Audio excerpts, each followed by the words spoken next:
There's a new game out called Is This Seat Taken?, where your entire goal is to organize groups of riders according to their preferences. It plays out as a cozy logic game that you can relax to while you're playing it. And I wanted to see how it played through Winlator on an Android device. This game is currently available on a number of platforms right now, including Android, iOS, Nintendo Switch, macOS, Linux, and on Windows.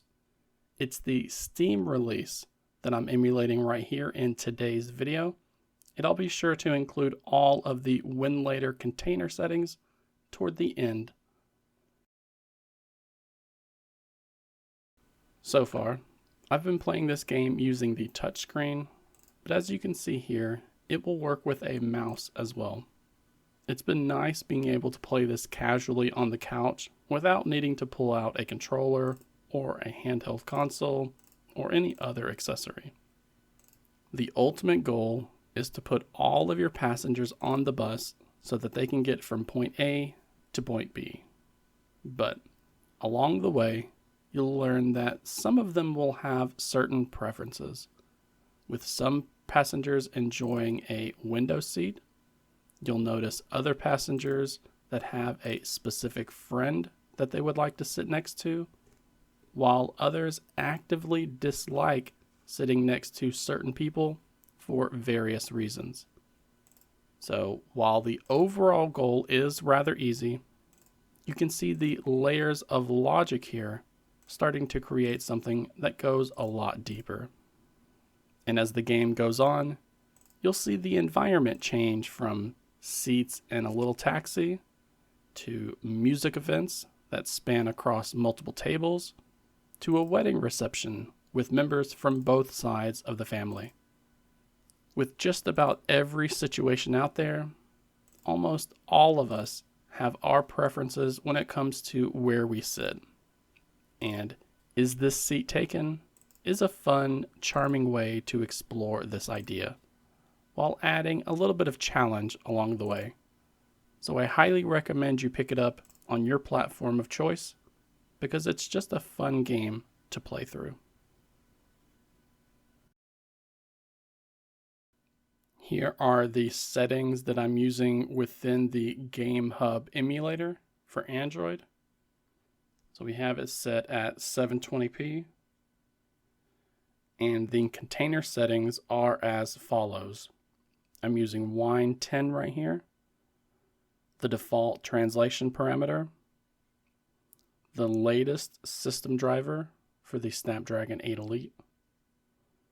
We're using the Pulse audio driver, DXVK version 2.6.2 async. We're not using anything here because we're using DXVK. And we're using the Box 64 version 0.37 of the CPU translator, with no limit to our CPU core and our VRAM either. And this is basically just a front end for Winlator, with a few changes and fixes here and there. But the container settings will be the same, so it shouldn't matter which emulator you choose to go with. These are just the settings that I have been playing with. The game is not demanding in any way, so I suspect that it will be very easy to emulate. So please, share your own container settings down below. It's nice to see Android getting a video game release right alongside the PC and other consoles. I like the idea of highlighting some new indie games here on the channel, showing how playable they are even when being emulated, in hopes that maybe these same-day releases become more and more normal when the developers see that there is actual interest from the community. So I'll be sure to link to the Google Play Store page for Is This Seat Taken down in the video description below. But again, you can pick it up on any platform of your choice. And let me know if you have had a chance to play Is This Seat Taken yet, because I'm curious to hear what you all think about this little relaxing game. And as always, Please remember to give this video a like, as it really helps to keep me motivated here, and subscribe to the channel too for more Android content like this.